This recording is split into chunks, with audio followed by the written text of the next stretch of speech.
Alright, so when the news broke, something wild happened in the streets of Niamey, Bamako, and Ouagadougou. People weren't protesting, they were celebrating. The Alliance of Sahel States had just dropped a bombshell on the international community, and nobody saw it coming. While the Western media was scrambling, trying to paint this as some dangerous step away from justice, the people of Mali, Burkina Faso, and Niger were happy with the move. They were calling it the biggest decision their leaders had made since their revolution started. So, why? What do they know that the rest of the world is missing? It's not really hard to figure out anyways, because for way too long, the International Criminal Court has put on this mask of global justice, but really, it's been acting like a colonial relic. It's a weapon designed to keep African leaders in line while turning a blind eye to the real war criminals messing up our continent. The AES didn't just leave a court, they called out the biggest lie in international law. I mean, think about it.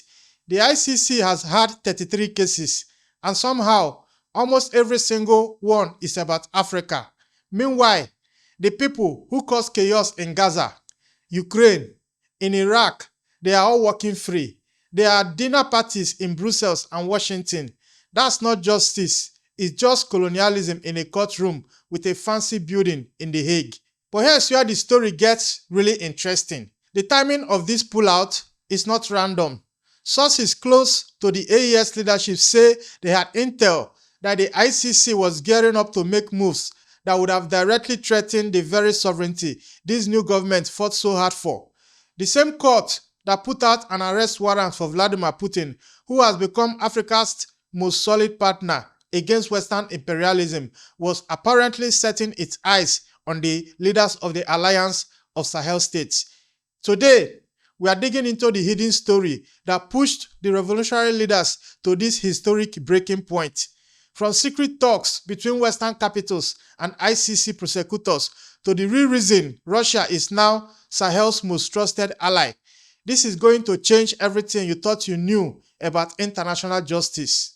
Because in this episode, we are going deep on how three revolutionary leaders outsmarted the entire Western establishment, why millions of people in the Sahel see this as their real Independence Day, and what this massive shift means for the future of Africa and global powers. Let's get into it. So you switch channels to CNN, and they are calling it a dangerous betrayal of justice.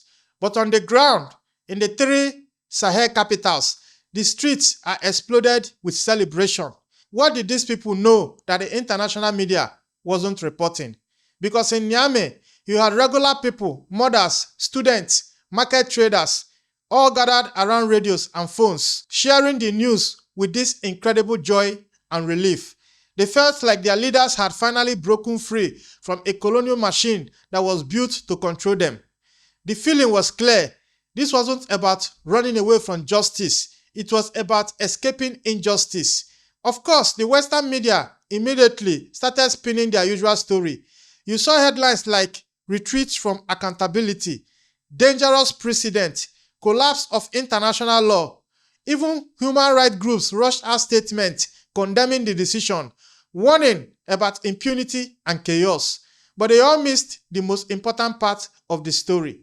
The very people they claim to be protecting were the ones celebrating. The disconnection is just night and day. Because while Brussels and Washington were outraged, the streets of Bamako were telling a completely different story. People there were talking passionately about sovereignty, about their right to find their own way to justice. They are not naive about the challenges their countries face, but they are also not blind to the hypocrisy of a system that goes after African leaders while protecting Western war criminals.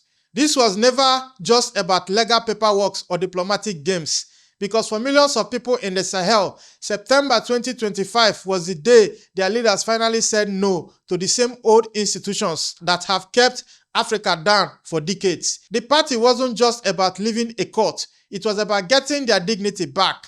And that's where the Western media story just falls apart. How do you explain away the joy of people who are supposedly being robbed of justice? How do you say you are protecting victims when the victims themselves are happy to see you go? To really get why millions see this as their Independence Day, we have to go back to where it all started. A courtroom in The Hague that was never really about justice for all. 33 cases. Out of those 33 cases handled by the International Criminal Court since it started in 2002, guess how many have targeted African leaders? The answer should make you angry. It's not 15, not 20. We are talking about 30. This isn't a coincidence. It's a pattern. It's targeting, plain and simple. Because while African leaders get hit with arrest warrants and public humiliation, what about the architects of the Iraqi war? The guys who destroyed Libya? The masterminds behind countless drone strikes in Somalia? They are living the good life in their Western capitals. The numbers tell the story the media won't. When George Bush launched an illegal war in Iraq that killed over 1 million people, where was the ICC? When Tony Blair lied to the whole world about weapons of mass destruction, where was the arrest warrant?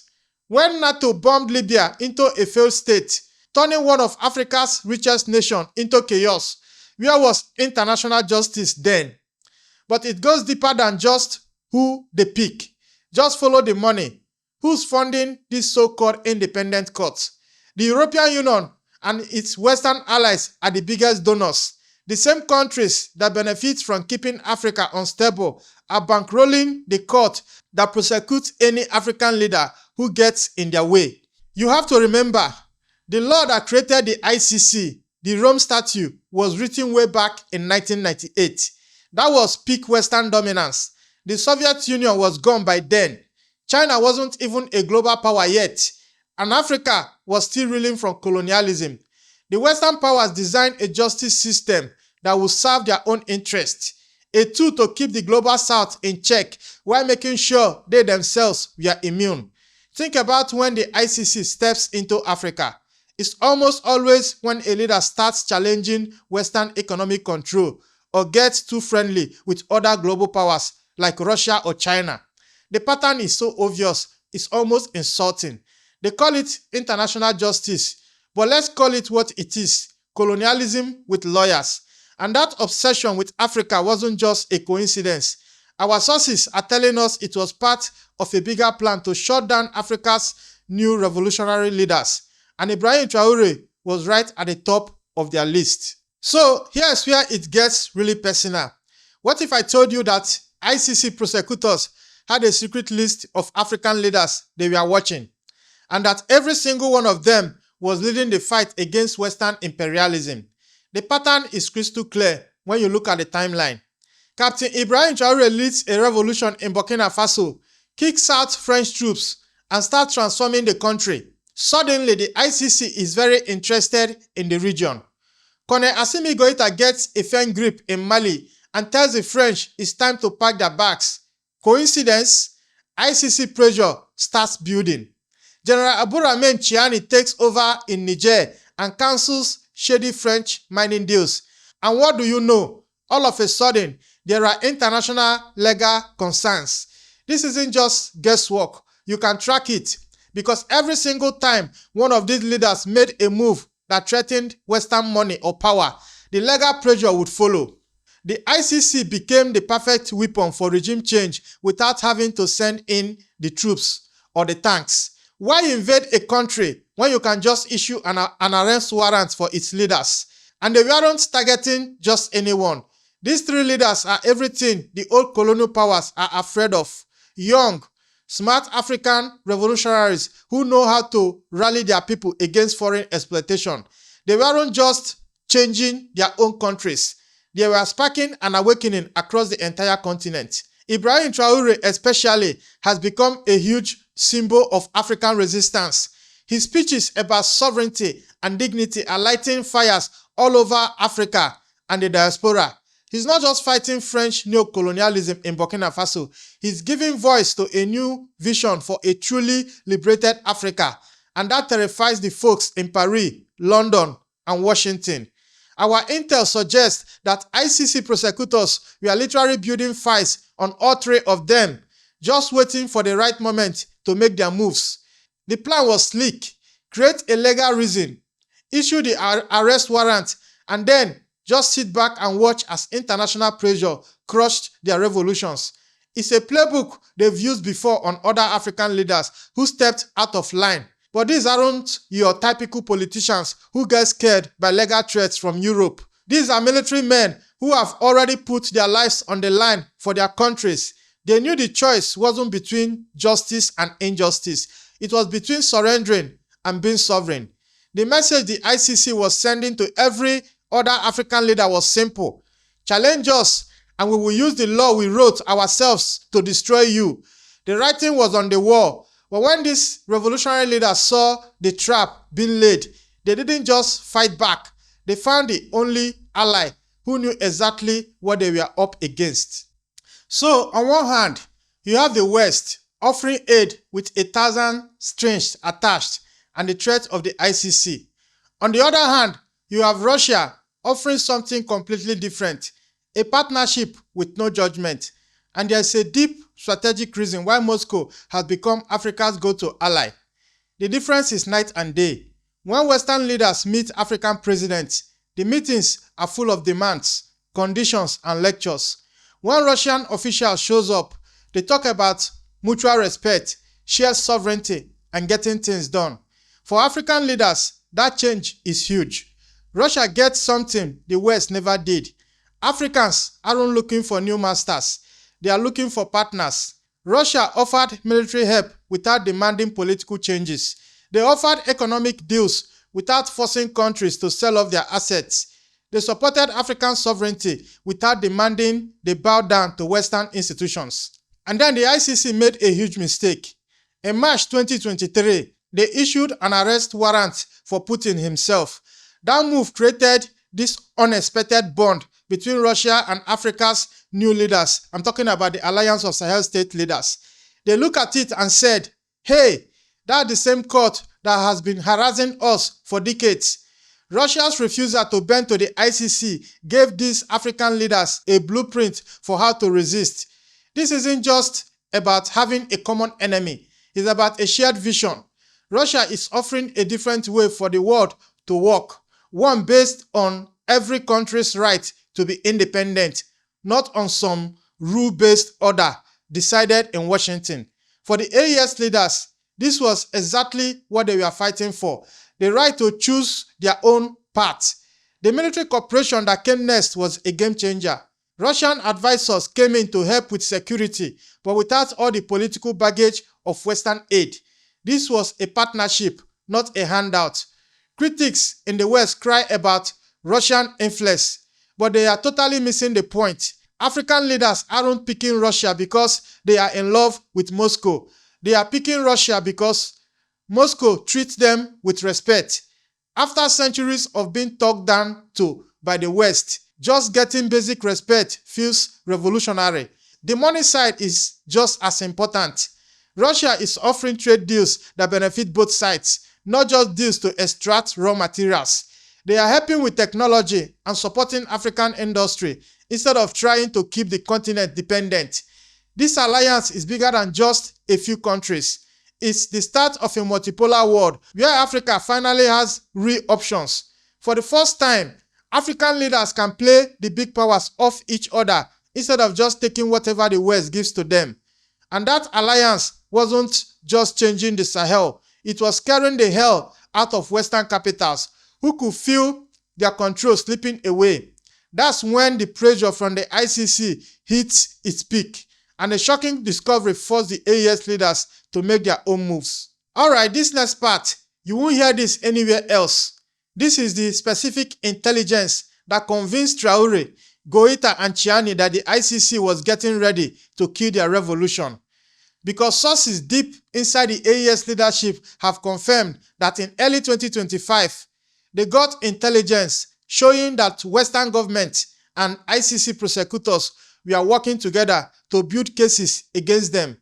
The intel showed that the timing was no accident. It was all part of a bigger plan to break up the Alliance of Sahel States before it could inspire other African nations to do the same. The evidence painted a pretty ugly picture of how international law was being used as a weapon. We are talking about documents showing regular chats between ICC officers and Western embassies, lining up legal moves with political goals. The court that claims to be independent was basically acting like a branch of Western foreign policy. The investigation into the Wagner Group was a perfect cover story because by pretending to investigate Russian mercenaries, the ICC could dig up dirt on the African leaders who were working with them. The investigation was never really about Russian war crimes. It was about creating a legal excuse to go after the three leaders of the Alliance of Sahel States. The playbook was sleek but predictable. Step 1. Get the media to run stories about human rights abuses. Step 2. Pressure international human rights groups to demand investigations. Step 3. Use the ICC to make what is basically a political hit job look legitimate. Step 4. Issue arrest warrants to isolate the leaders and make them look like criminals on the world stage. The AES leaders realized they were trapped. They could either give in to Western pressure and betray their people, or they could fight back and face being haunted by international law. But they saw a third option, one that other African leaders had missed. They could just walk away from the whole rigged system. They knew this wasn't just about saving their own skin. It was about saving the revolution. If the ICC could take them down, it would be a clear message to every other revolutionary in Africa. Get in line or we will destroy you. The stakes were that high. So the decision to withdraw wasn't made out of anger. It was a cold strategic move. These leaders knew they were fighting for something bigger than themselves. They were fighting for Africa's right to choose its own destiny. Armed with that knowledge, they made a decision that would change the continent forever. But they weren't just leaving the ICC. They were building something brand new to replace it. So why all the experts in the West were predicting that the Sahel would fall into chaos without the ICC? The AES was quietly designing its own justice system. And their plan is about to put the ICC to shame. They are calling it the Sahelian Criminal Court for Human Rights, and it's a total reimagining of what justice should even look like in Africa. See, the Western model is all about punishment. The African approach is different. It's about restoration, reconciliation, and healing the community. This new court will actually use traditional African ways of solving conflict alongside modern laws. Instead of just copying and pasting foreign ideas, it will be built on the system of justice that have worked in African communities for centuries. This isn't about going backwards. It's about building a modern system based on African values. Here's the game changer, the funding. Instead of being dependent on foreign donors who can pull the strings with their own money, this Sahelian court will be funded entirely by its own member states and other African partners. That means it will be independent for real, not just on paper. The whole approach is different. Instead of just waiting for crimes to happen and then punishing people, this court will focus on preventing conflict in the first place. It will work with local communities to solve problems before they blow up. Even the people working there will be different. Judges will be picked not just for their law degrees, but for their deep understanding of African cultures. And courts will be held in local languages so that justice is something everyone can access, not just the elite who speak French or English. And this model is already getting a lot of attention because leaders in other African countries are looking at the AES plan and realizing it's a path to justice that doesn't force them to surrender their own sovereignty. The blueprint is being passed around quietly in African capitals and it's inspiring others. They are even using technology in a smart way, bringing justice to remote areas with mobile technology, making it cheaper and easier for everyone. It's the same kind of forward thinking that has made Africa a world leader in things like mobile banking. The critics say it's impossible, but they said the same thing about the AES itself. And now, 3 countries that were written off as too poor and too unstable have created the most dynamic alliance in Africa today. They are proving that African solutions often work a lot better than Western ones. This isn't just about the Sahel anymore.